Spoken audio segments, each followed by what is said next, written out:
The Moon is Waxing, Episode 1, Fatal Tea and Fractured Hearts. Chapter 1. Resisting the urge to succumb to another round of morning sickness, the Count's Vice Director, Soleil Goldfield, flipped through the files for her cousin Leo's next project. The buyout of an older impoverished neighborhood would cost the Goldfield Group a fortune, but her mother Sophia and Aunt Lynn's assistance was that the historic community park would be preserved. The elderly residents who resisted leaving would be given a residential building with a senior center on the first floor. Such community goodwill would give the Goldfield Group a boost in reputation. In these turbulent times, when some capitalist development groups were resorting to criminal means to force residents of such areas to leave, Sophia and Lynn had decided the Goldfield Group would be the exception. Soleil pushed the button to give her assistant a notification. She knew she should eat some noodles, but when her pregnancy illness promised to make her regret eating, she resisted. The stress of being the assistant manager of accounts for the giant Goldfield Group's development and construction branch wasn't helping. But neither was waking to find Todd missing from their marital bed on many mornings. She always found him sitting on the balcony of their Central District flat, smoking and typing on his phone. As soon as he saw her, he jumped up, sprayed himself with odor neutralizing, and rushed in. "Sorry, my sunshine. I was just checking the overseas market. Why are you awake?" Todd worked in a foreign investment division, and his reason made sense. It always did. "I woke up and missed you," she admitted. He hugged her. "I'll come back to bed soon." Since learning she was pregnant, he doted on her every need. He insisted on hiring a maid and cooked for her himself. He was most distressed by the morning sickness she suffered. In the month after learning they were having a daughter, he began buying expensive imported tea for her nausea. He banned his own mother from visiting after Mrs. Shill made Soleil so angry she fainted. His mother held many old beliefs that it was more important to have sons than daughters, and argued with Soleil and her mother Sophia often. Todd's care was a boon, because since her 5th month she fainted at least once a week from low blood sugar, and had days where she could barely keep the simplest noodles or porridge in her stomach. Pressing the call button again, she stood and swayed. Nausea washed over her like a wave. She clutched the side of the desk, trying to make it to the water closet in the corner of her office. "Ma'am?" Nika rushed to her side. Holding her hand over her mouth, Soleil waved the other in the direction she wanted to go. Her assistant quickly helped her into the water closet, where she retched violently for several minutes. After Soleil came out, Nika guided her to the couch. "What can I bring you, ma'am?" Hearing her phone chime, Soleil asked, "Please hand me my phone, and can you bring me some hot water for tea?" "Yes, ma'am. Do you want mint tea or the nausea tea?" Mika asked as she handed over the phone. "I have bags of both. It was so nice of you to share them with me when I had the stomach flu." "I'm glad they helped you." Soleil leaned back. "When Ma said she had morning, noon, and night sickness for 10 months, I thought It was just motherly guilt. I never realized it was true. Soleil giggled. Nodding, Mika patted her hand. My mother said the same. All mothers say that to make their daughters filial. I'll get the hot water and make your tea. While her assistant went to the lunchroom, Soleil glanced at her phone. Hot pot lunch between seminars?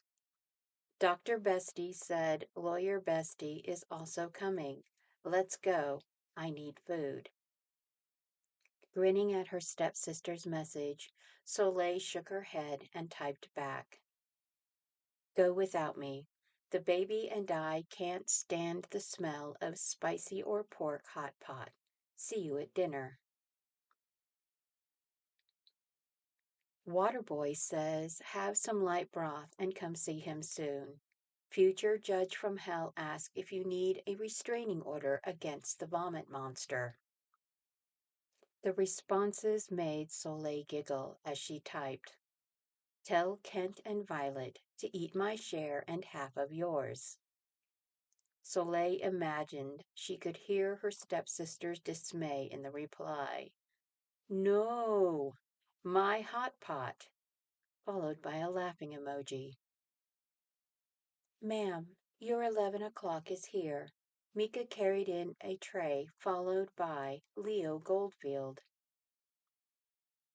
Her cousin grinned handsomely at her as he asked, Why are you smiling so brightly, little sunshine? Leo! Soleil held out her phone after they hugged. Looking at the chat, he chuckled. Luna has always been obsessed with hot pot. Mr. Goldfield, would you like a beverage? Mika offered politely. I would love a coffee, but I wouldn't torture my cousin, so I'll just have what she's having, Leo announced chivalrously. Leo, it's nausea tea. Soleil started to refuse him, but he interrupted. That's perfect. I'm just getting over gastritis again. Auntie and Mom have been cooking all morning. They sent us rice, porridge, and soup dumplings. Leo set a pair of lunch boxes on the table. You know they always go crazy for festivals. The tea is for pregnant women, Soleil scolded. Leo shrugged with another chuckle, admitting, I don't mind.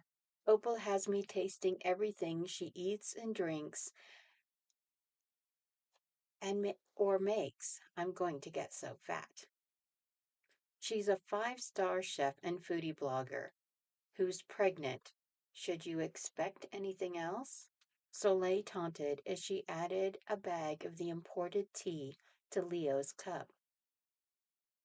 I like it with honey. The flavor takes a few days to get used to, but Todd spent a lot of money importing it for me. He can't stand to see me sick, and it really helps.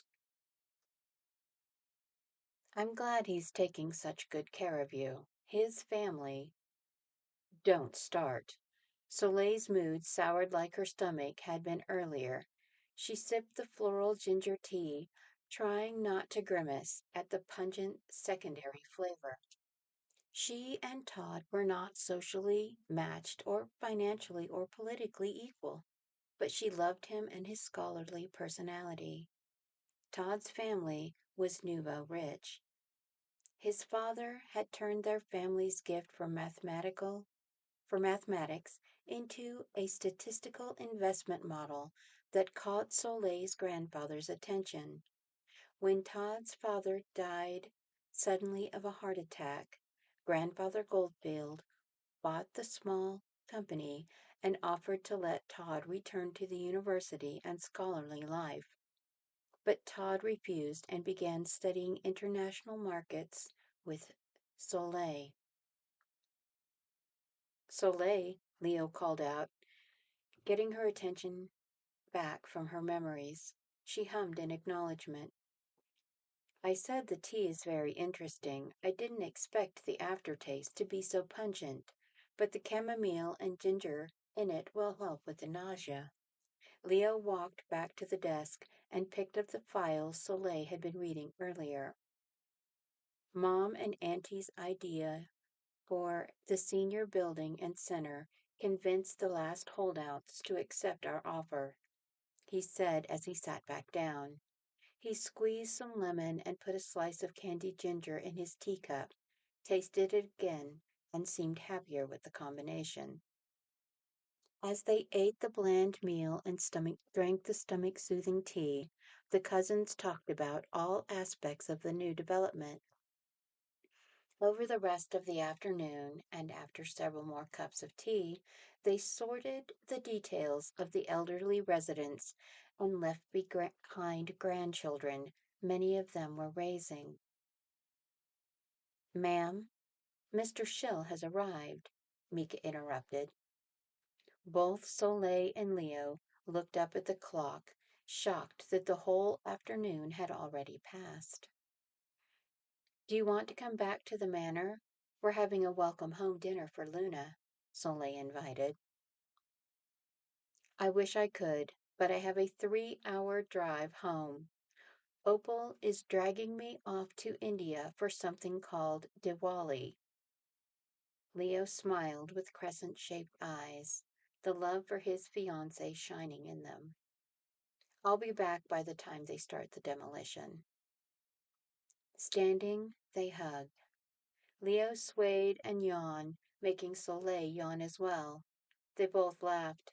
She handed him the box with the remaining tea bags, then picked up her purse. Walk me down and say hi to Todd. He's about to spend the evening getting the stink eye from Luna and your mom. Leo agreed only because she asked so sweetly. He wondered if Todd had gotten over his resentment of Grandfather Goldfield buying Theodore Shill's company, or if he had ever figured out that Theodore's amazing investment plan had simply been a Ponzi scheme that the immense wealth and influence of the Goldfield Group had remedied to protect Soleil's heart and her beloved fellow mathematics student. Feeling muddled and tired, Leo decided he needed to stop for an espresso for the road, and was glad to not be spending the evening with the man who held his cousin's heart. Luna Shield walked into the pink blossom spa and looked around at the familiar marble floors and walls. She noted the staff were wearing more of a burgundy color uniform than the dark pink from her last visit. The Goldfield family, like many elites in the city, had visited this spa for decades. Miss Luna, welcome back. The matronly hostess was an elderly woman who had known Luna's mother when she was Sophia's bodyguard long before Luna and Soleil were born. Mrs. Winnan, is Soleil around? Mrs. Soleil is still having her pregnancy massage, Miss Winnan revealed.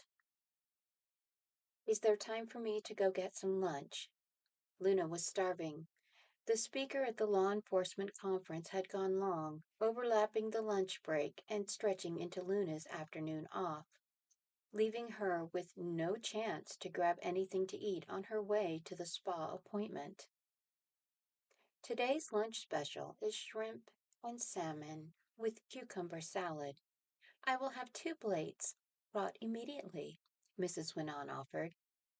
She smiled in a knowing grandmotherly way, familiar with Luna's appetite.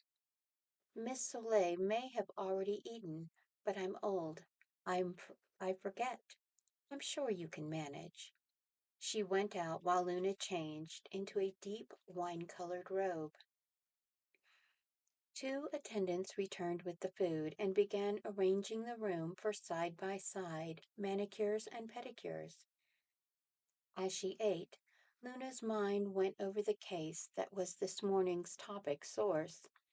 She had never realized time could be used as a murder weapon when combined with microdosing poisons that varied from plant derivatives heavy metals like arsenic, cadmium, and selenium. Even copper or lead could kill someone given the right amount of time. It seemed like anything could be used as a poison given enough time and high enough accumulated dose exposure. As their usual manicurist, Xiao Xiao, took the plates, she offered, Mrs. Winan said they are almost finished with your sister's massage and to offer you a facial while we wait. Not wanting the expensive treatment added to today's bill and hating the feeling of someone touching her face, Luna refused. No, thank you. I'll just make notes on this morning's seminar while I wait. She waved her phone. Truthfully, she wanted to take a nap, but as an investigating forensic agent for the National Security Investigation Agency, she was used to staying awake for a day or more. All had been at the hospital late into the last 2 nights. Soleil's cousin Leo was in a car accident and being charged with driving under the influence of an illegal narcotic. Luna still couldn't figure it out. Leo wouldn't drink alcohol after an accident killed his college roommates. He had only survived that night because he had decided to wait for the family driver instead of getting into his dorm mate's crowded car. Remembering his guilt and struggle, she understood his choice to always be sober when he wasn't at home. Saying this, she looked over her notes on the cases cited in today's conference lecture. The main one was a drug company that tried to hide that through a misplaced decimal, a children's vitamin formula. They had turned the beneficial medication into a low-dose poison.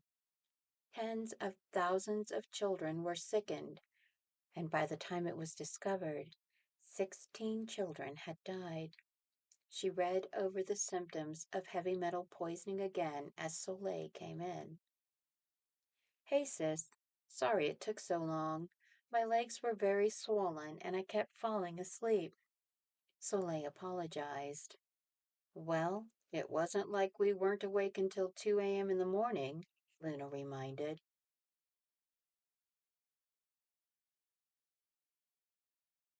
Kent just texted me that Leo is awake and has no idea how he came to be illegally inebriated.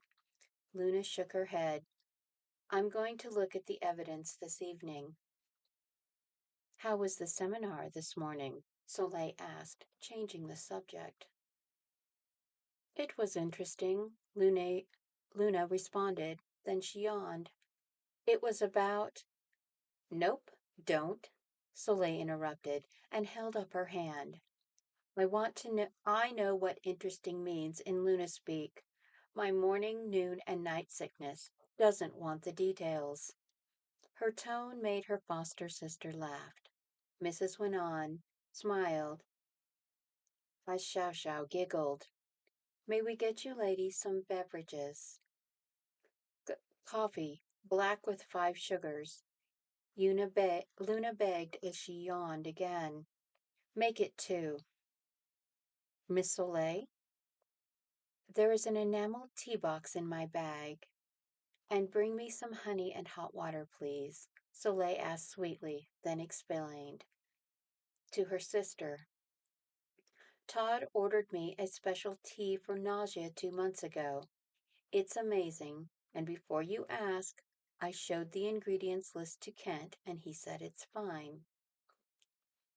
As they soaked their hands, the manicurist worked on their feet. Xiao Xiao scolded Luna about not taking care of herself now that she had moved to another province to work. Luna chose dark blue with sparkles in the polish for her feet and clear polish for her fingernails because national security agents had a dress code rule that stated no colored fingernail polish. Soleil chose a peach blossom color for her fingernails and toenails, with a delicate floral patterns painted in ivory and blush. While they chatted, the smell of Soleil's tea made Luna sneeze. After the fourth time, Luna scowled and asked, "Does the tea contain gardenias or cannabis?" "No, those weren't on the ingredients list," Soleil answered, but Luna did not miss how her sister's bright and attentive eyes seemed to be glazing over. "Oh no," Soleil groaned, then giggled. "I need to go to the ladies' room again." She pointed at her foam-separated toes. "I'm so sorry." The second manicurist fanned Soleil's feet as Xiao Xiao tutted, clicking her tongue. "Go and take her. We can fix them if they get smudged." Luna held out her hand to help her sister stand. Her thumb ran over her sister's knuckles, then she paused, pulling Soleil's hand closer. She stared at her naked fingernails, but before she could ask, Soleil said, "Luna, let go. I have to go to the ladies' room now. Noelle is asleep on my bladder." As soon as Soleil left, Luna got up and pulled her phone from her locker. "Xiao Xiao, how long has my sister had those ridges on her nails?" "The horizontal ones." She showed the family's longtime manicurist a picture on her phone.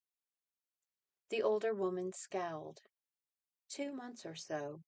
We started filing them 5 or 6 weeks ago so the young lady's nails would be smooth."